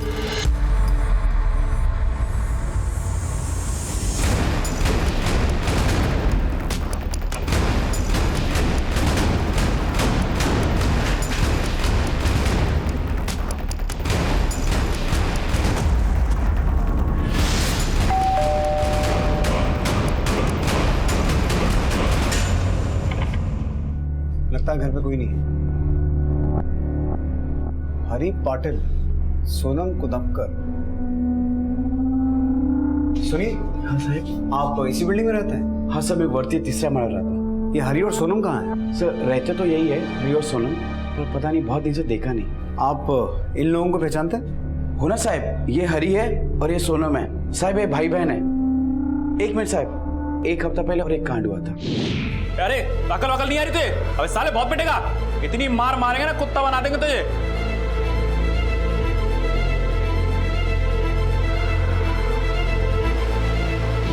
आप पहचानते हैं उन लोगों को? मैं नहीं पहचानता उनको। और कोई आदमी जो हरी और सोनम के बारे में कुछ जानता हो? साहब वो वॉचमैन के साथ हरी की बहुत जमती थी। कहाँ है वो, बुलाइए उसे। सर वॉचमैन 2 दिन के लिए मुंबई गया है, आते ही आपके पास भेजता हूँ। आरिफ की मौत की वजह यही झगड़ा हो सकता है। हो सकता है कि वो गुंडे आरिफ ने ही भेजा, पर हरी ने बदला लेने के लिए आरिफ को मार दिया। सर बिल्डिंग के नेम प्लेट में हरी ने सोनम को बराबर का दर्जा दिया, और आरिफ के बैकग्राउंड को जानते हुए शायद उसने सोनम के साथ कुछ ऐसा किया हो जिसकी वजह से हरी ने आरिफ को मार दिया। देशमुख, इस गुत्थी को सुलझाने के लिए इनमें से किसी एक का हमारे हाथ लगना बहुत जरूरी है। सोनम और विट्ठल, इनकी फोटो सर्कुलेट करवाओ, इनके फोन सर्विलेंस पे डालो, इस पूरे एरिया में इनके बारे में पूछताछ करो, और इनके ग्रुप के कॉन्ट्रैक्टर को खोजो। सर। बुरा वक्त कभी दस्तक देकर नहीं आता। कहने को तो ये पौने थे, लेकिन जो घटनाएं इनके साथ हो रही थी और सोनम और विट्ठल का अब तक कुछ पता नहीं था।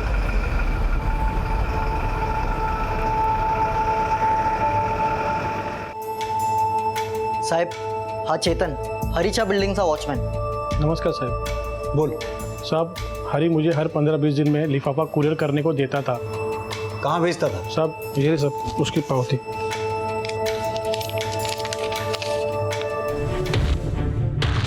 ये हरी नहीं, विक्रम है, सुभान राव का बेटा। इसकी मौत का सुन के बहुत दुख हुआ। मैं इस फैमिली को सालों से जानता हूँ। सुभान राव का जितना दबदबा बुलंद है, उतना ही उसके बेटे का कद छोटा निकला, और ये छोटा कद ही बाप बेटे के बीच की दूरी का कारण बना। विधाते कोई तो इलाज होगा ना, मैं तो तंग आ गया हूँ। देखिए कोशिश तो कर रहे हैं, बाकी तो ऊपर वाले। अरे डॉक्टर अंकल नमस्ते। अरे विक्रम कैसे हो, कहाँ जा रहे हो? वो कल मेरा शो है, उसी के प्रैक्टिस के लिए जा रहा था। मना किया था ना रूम से बाहर निकलने के लिए। फांड बनकर मेरी बेइज्जती कराएगा, जा अंदर।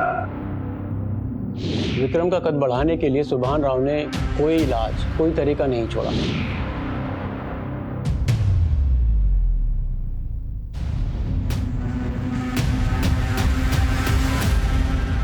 सुभान राव ने विक्रम का कभी सम्मान नहीं किया, हमेशा उसकी बेइज्जती करता रहता था। अपनी पहचान बनाने के लिए विक्रम यहाँ वहाँ जाके खेल तमाशे करने लगा। उसने अपना ग्रुप भी बना लिया, और इस सब से सुभान राव की बेइज्जती हो रही थी। ठीक है डॉक्टर साहब, थैंक यू। इसका मतलब है बाप को बेटे का बौनापन खटकता था, और उसका बेटा उसके लिए जीती जागती बेइज्जती था। तो हो सकता है बाप ने बेटे को मरवा दिया हो। वैसे भी कोल्हापुर जैसे शहर में सुभान राव जैसे आदमी के लिए सुपारी देना बड़ी आम सी बात है। मारना हरी को हो लेकिन लपेटे में ग्रुप के बाकी लोग भी आ गए। वैसे देशमुख, सोनम और विट्ठल के बारे में भी कुछ यकीन से नहीं कह सकता है। छुप के भाग रहे हैं, मारे गए हैं, या फिर किसी खतरे में है।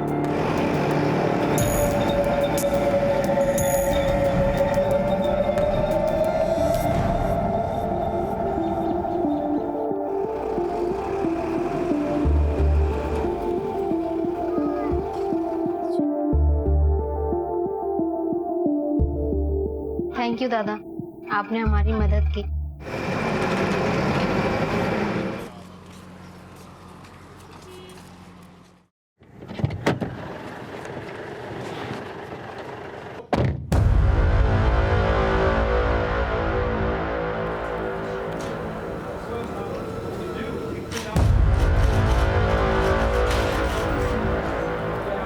ओ भाऊ साहब उठे के लिए बैठ रहो चुपचाप।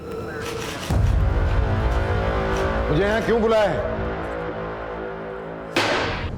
जिंदगी भर अपने बेटे से नफरत की आग में जलते रहे, और जब वो अपनी पहचान बना रहा था तो उसे मरवा दिया। एक दो दोस्त भी मरे हैं उसके, 2 गायब हैं, और ये सब लोग तुम्हारे बेटे हरी, मेरा मतलब है विक्रम के साथ काम करते थे। हमने सुना है तुम्हारी नफरत किसी भी हद तक जा सकती है। आपकी जानकारी सही है साहब, लेकिन अधूरी है। मैं उससे बहुत नफरत करता था, इतनी नफरत कि उसे बर्दाश्त नहीं कर सकता था, इसलिए मैंने उसे अपनी आंखों से दूर भेज दिया। मैंने अपनी मरती हुई बीवी को वचन दिया था कि विक्रम का ख्याल रखूंगा, इसलिए हर महीने उसे घर का किराया और खर्चा भेजता था। उसे मरवाने के लिए आदमी तुमने भिजवाया था ना? वो मुझे नीचा दिखाना चाहता था, इसलिए मैंने उससे कहा कि ये तमाशा बंद करे और बाज आ जाए, इसलिए मैंने उसे धमकाने के लिए गुंडे भेजे।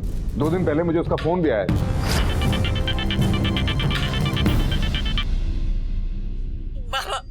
बाबा मुझे बचा लो बाबा। बाबा आप जैसा बोलेंगे मैं वैसा करूंगा।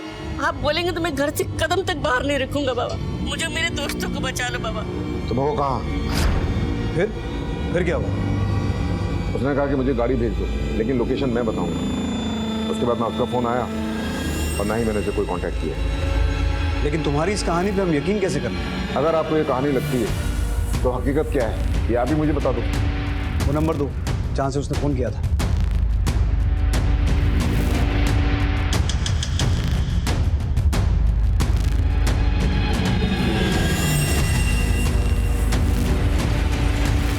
सुमन राव उसी सोच की बोली बोल रहा था जो हम सदियों से सुनते आ रहे हैं, जहां हम इंसान को एक दायरे में बांध देते हैं, उसकी योग्यता, उसकी कला को उसके व्यक्तित्व से जोड़कर उसे अपमानित करते हैं। वो कुछ भी कर लें, जितना भी अच्छा कर लें, हम उन्हें स्वीकार नहीं करते, उन्हें प्रोत्साहित नहीं करते।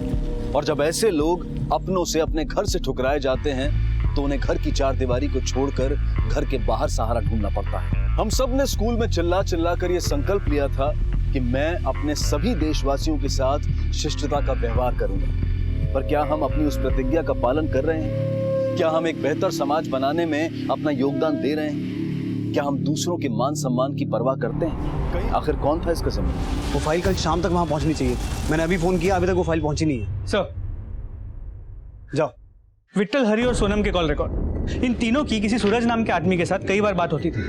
देशमुख, इस केस की तह तक पहुंचने के लिए हर एक इंफॉर्मेशन इंपॉर्टेंट है। सूरज से बात करके देखिए क्या सामने आता है। सर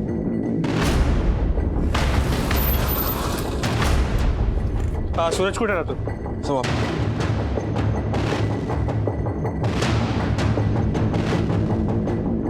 सूरज। हाँ साहेब, काय झालं? त्या दोघांना ओळखता का? हे माझे चांगले मित्र आहेत। मेरे दोस्त के बर्थडे पार्टी में इनसे मुलाकात हुई थी साहब। और ये बाकी दोनों विट्ठल और सोनम फरार है। क्या साहब? इसीलिए किसी का फोन नहीं लग रहा है, और उनका भी मुझे फोन नहीं आया साहब। इन चारों से तुम्हारी दोस्ती हुई कैसे? काय सांगू साहब, हम एक जैसे थे, समाज से ठुकराए, किस्मत के मारे। मेरे माँ बाप का पता नहीं, और इनके माँ बाप होते हुए भी इनका कोई अपना नहीं। मैंने उन्हें और उन्होंने मुझे सहारा दिया था साहब। ये आरिफ आदमी कैसा था? मतलब किसी से कोई झगड़ा, कोई अनबन? सच कहूँ तो आरिफ अच्छा इंसान नहीं था। जब जब तुम सपनों में आते।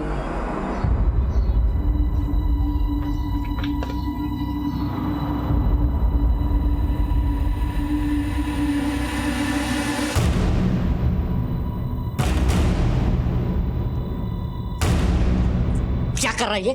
क्या कर रहा है? मैंने तुझे 50 मरतबा मना किया ना, वो मेरी बहन है, मेरी बहन से दूर रहना साले। साला तो मैं तुझे बनाऊंगा। क्या बोलता है? अपनी बहन का हाथ मेरे हाथ में देता है क्या? अपनी औकात देखा है तू?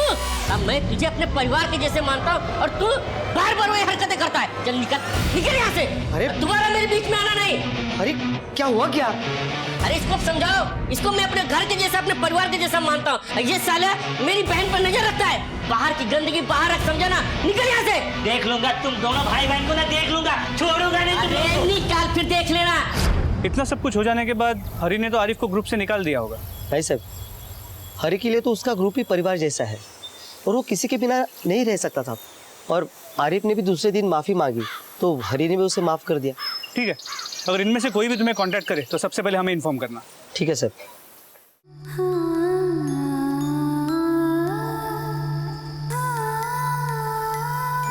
मिष्टी, हमारी मेहनत रंग ले आई, पर तुम्हें पक्का याद है ना, यही घर है तुम्हारा?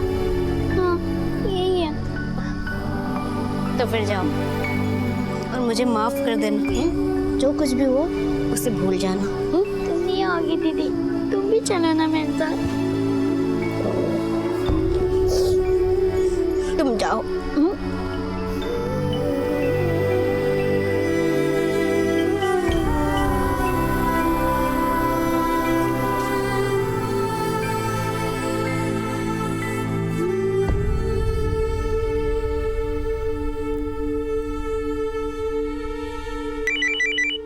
हेलो, ठीक है सर। सांगली से फोन था, वहां एक बच्ची किडनैप हुई थी जिसे एक बौनी लड़की वापस घर छोड़ के गई है। बौनी लड़की? देशमुख, ये इन्फॉर्मेशन हमारे बहुत काम की हो सकती है, जाके पता करो। Sir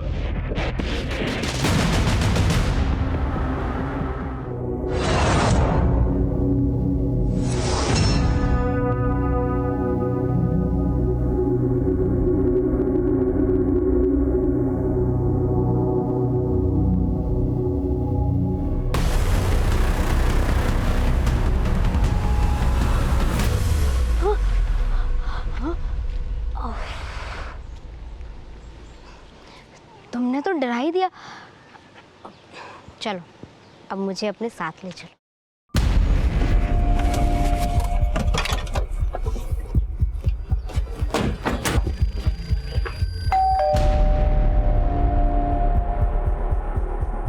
mister Sen Gupta. Yes.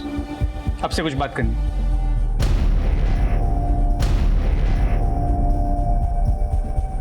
देखो सर, ये है मेरी बेटी मिष्टी। इसकी माँ नहीं है सर, मैंने ही इसे माँ का प्यार दिया। कुछ दिन पहले बर्थडे पार्टी में एक इवेंट था, उसकी मैनेजर थी सोनम, वो इसे कल रात को यहाँ छोड़ के गई सर।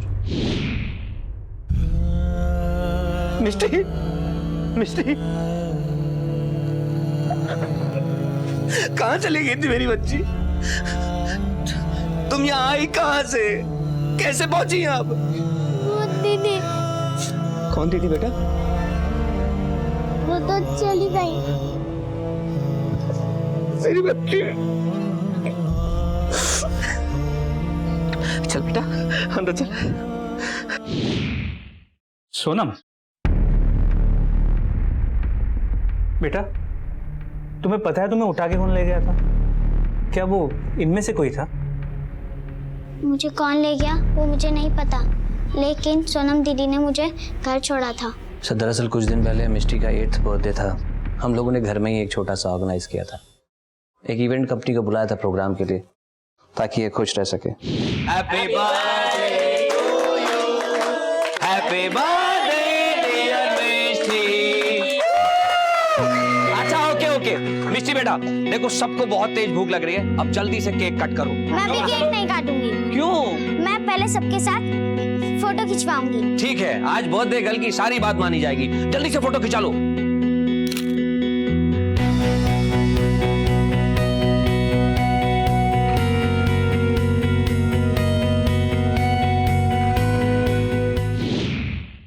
अच्छा, इन दिनों में आपको फिरौती के लिए कोई कॉल आया था?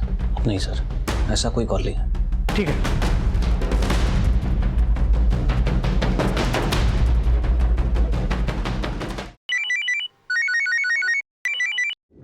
हाँ देशमुख।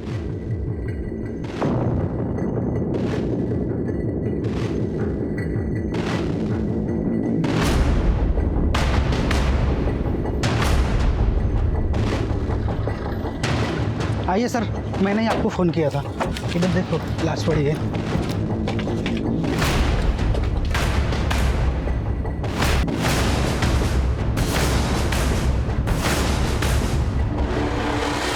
और ये खून ताज़ा है, मतलब यहाँ जो कुछ भी हुआ है उससे ज़्यादा वक्त नहीं हुआ। आसपास सर्च करो, देखो कुछ हाथ लगता है क्या। बॉडी को चेक करो। और ये केस तो पूरा उल्टा पुल्टा जा रहा है। मुझे लगता है इन सबके पीछे विट्ठल का ही हाथ है, लेकिन मकसद समझ में नहीं आ रहा। क्यों एक हंसते खेलते ग्रुप में ये खूनी खेल शुरू हो गया? सुभान राव की दुश्मनी हरीश हो सकती है, लेकिन इन सबको मार के सुभान राव को क्या मिलेगा? और एक बात नोट की, एक ही ग्रुप के 2 लोगों की हत्या एक ही एरिया में हुई है। इस जगह से कुछ ना कुछ तो लेना देना है इनका। फिलहाल बॉडी को पोस्टमार्टम के लिए ले जाओ। सर,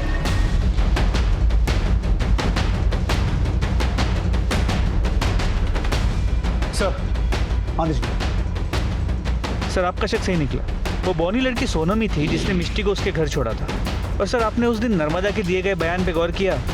उसने कहा था कि हमारी कोई औलाद नहीं है ना, इसलिए हम दोनों मेहनत करके पैसा इकट्ठा कर रहे थे सब इलाज के लिए। तो मुझे लगता है कि विट्ठल ने अपने दोस्तों के साथ मिलकर मिष्टी को किडनैप किया ताकि विट्ठल मिष्टी को अपनी बीवी की गोद में डाल सके। अगर इन लोगों ने मिलकर मिष्टी को किडनैप किया तो सोनम ने वापस लाके छोड़ा क्यों? शायद पकड़े जाने के डर से। देशमुख, मुझे ऐसा लगता है कि नर्मदा अपने पति विट्ठल के बारे में कुछ ना कुछ तो जानती है। पता लगाओ। सर,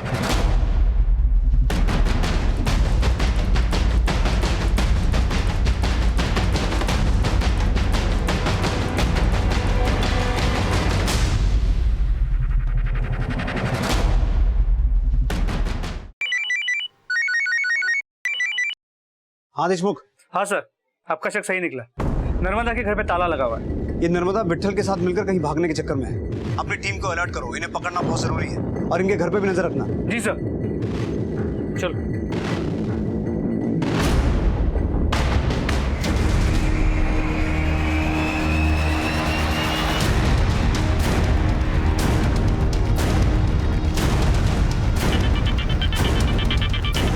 आओ हमारे। विट्ठल की बीवी नर्मदा किसी के साथ ऑटो में बैठ के जा रही है। हाँ, तुम उसका पीछा करो और ऑटो का नंबर मुझे भेज दो। Okay sir. जीवनी रोड ले चलो।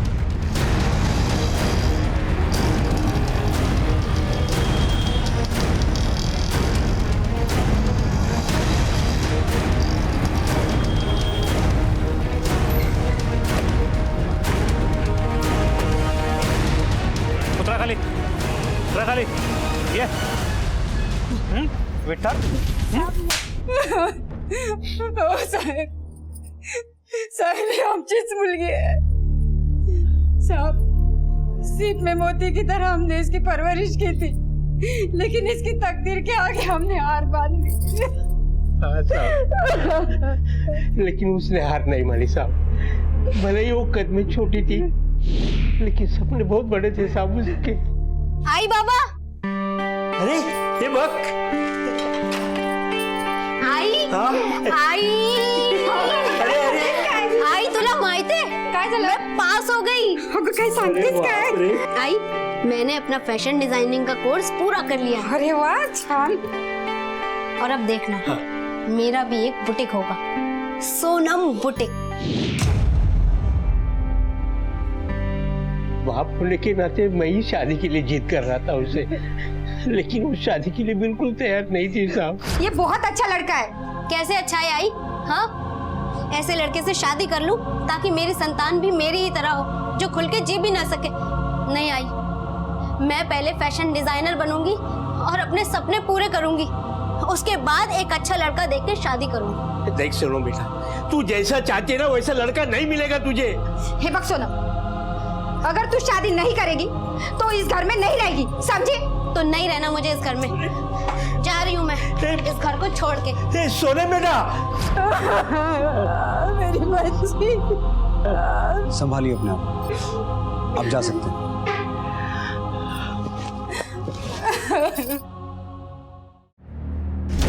कद में छोटे हो, लेकिन काम बहुत बड़े बड़े किए हैं तूने। जो भी बोलना सच बोलना, क्योंकि झूठ सुनने के मूड में बिल्कुल नहीं हूं मैं। सारा किया दरा उस हरी का है सब। अपने बाप से लड़कर वो यहाँ आया, अपना ग्रुप बनाया, फिर उसने हमें उसके ग्रुप में शामिल कर दिया। फिर एक दिन हाँ दोस्तों आज हम मजा आ गया भाई, आज अपना प्रोग्राम एकदम सक्सेस हो गया। भाई ये काम 11 दिन तक नहीं खींच सकते, कुछ और जुगाड़ करना पड़ेगा। इसमें पैसे कितने मिलते हैं? क्या मतलब पैसे कितने मिलते? हरी भाव छोटा मुंह बड़ी बात बोल रहा हूँ। तुमने हमको सहारा दिया, आपने ग्रुप में शामिल किया, लेकिन ये काम ज्यादा दिन नहीं खींच सकते। फिर तुम लोग करोगे क्या? भीख मांगोगे या फिर से वही चोरी चकारी करोगे? अरे हरी भाव तुम समझते क्यों नहीं? भाई सीधा बात करना, सीधा जवाब दिया कर। अपन लोगों ने तेरे साथ काम नहीं करने का तो नहीं करने का, समझा? चल हाँ अरे भाव नहीं परवड़ता हमको ये काम। अरे लेकिन मेरी बात तो सुनो तुम लोग। दादा ये आरिफ ने ही विठल के दिमाग में भूसा भरा होगा। लेकिन कितने मुश्किल से मैंने इस ग्रुप को बनाया और ये लोग चंद पैसों के लिए इस ग्रुप को तोड़ने पे लगे हुए। दादा मैं समझाऊंगी उन्हें। हाँ आप भावुक क्यों हो रहे हैं?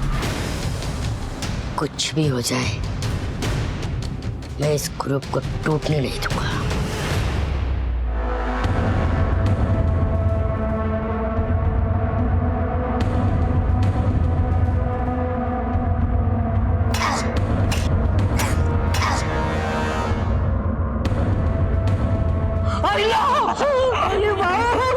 ये सब मेरे बाप दादाओं के पुश्तैनी खजाने हैं। पूरे हॉल में बक्से भर भर के ऐसे खजाने गड़े हुए हैं। चलो और निकालते हैं। हाँ जल्दी करो। ना ना ना ना बस ये खजाना अभिशापित है। अभिशापित? इसको ऐसे नहीं निकाल सकते। क्यों? इसके लिए हम सबको पहले एक लड़की की बलि देनी होगी। बलि? और बलि के लिए हमने मिष्टी को उठा लिया।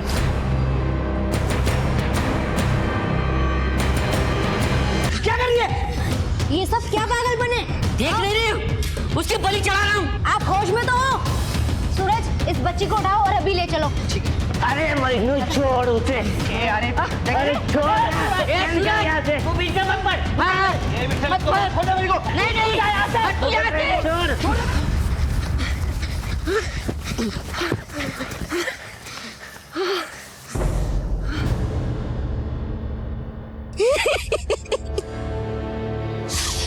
विठल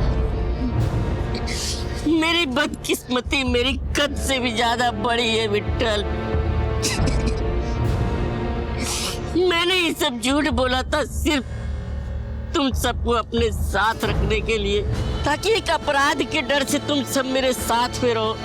कोई सोना चांदी हीरे मोती जवाहरात नहीं है, मैं सच कह रहा हूँ। और वो बने, अरे वो सब झूठ था, एक नाटक था। अरे झूठ बोला। मैं बहुत बुरा किया हमारे साथ। चल पुलिस के पास। पुलिस के पास जाने से पहले मुझे बता कहाँ है वो खजाना? अरे कुछ बता कहाँ है खजाना? है तो तेरी परिचय।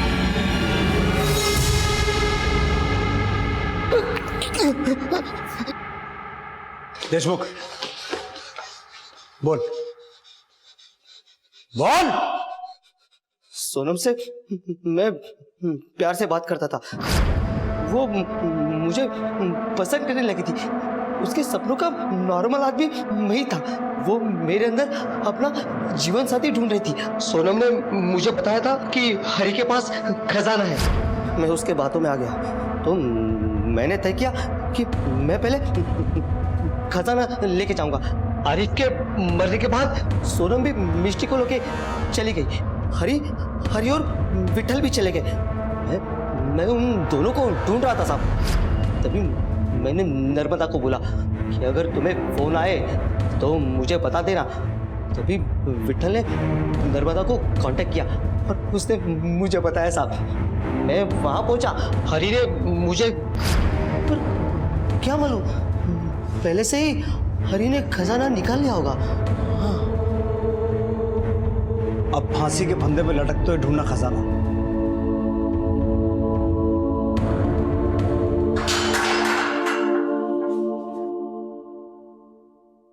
कहने को तो ये कत्ल की वारदातों का सिलसिला था, लेकिन इस अपराध की जड़ क्या थी, कौन जिम्मेदार था और क्यों घटे ये अपराध? हरी का बोला एक झूठ इतने बड़े अपराध की शक्ल इख्तियार कर गया। सवाल ये नहीं है कि उसने झूठ क्यों बोला, सवाल ये है कि उसे किस बात ने झूठ बोलने पर मजबूर किया। सगे और खून के रिश्तों से अपमानित और ठुकराए जाने के बाद हरी ने अपने जैसे ही लोगों को अपना परिवार मान लिया। सोनम के रूप में उसे बहन और विट्ठल और आरिफ के रूप में उसे भाई मिल गए थे। अलग अलग रंग और धर्म के होने के बावजूद उन्होंने एक दूसरे को सहारा दिया, सम्मान दिया। लेकिन जब ये परिवार टूटकर बिखरने पर आया तो उसने गलत कदम उठा लिया। आरिफ को काम मिल जाता तो वो शादी करके सेटल हो जाता। सोनम का हाथ किसी अच्छे आदमी ने थाम लिया होता तो उसकी जिंदगी गुलजार बन जाती। विट्ठल और नर्मदा को किसी ने सहारा दिया होता तो उनके जीवन में भी खुशियां आ सकती थी। हरी के पिता ने अगर हरी को समझा होता तो वो अपने हुनर से अपना नाम रोशन कर सकता था। एक जिम्मेदार नागरिक होने के नाते हमें हर किसी के मान सम्मान और प्रतिष्ठा का आदर करते हुए ही एक कुशल समाज बनाना होगा। इसी विचार के साथ अब मैं अनूप सोनी आपसे विदा लेता हूं। फिर मुलाकात होगी अगले एपिसोड में एक और चौंका देने वाले केस के साथ। तब तक अपना और अपने परिवार का ख्याल रखें और देखते रहें क्राइम पेट्रोल डायल 100। सबक एक को सीख हम सबको। जय हिंद। क्राइम पेट्रोल के और भी दिलचस्प कहानी देखने के लिए हमारे चैनल को सब्सक्राइब करें और बेल आइकॉन दबाना न भूलें।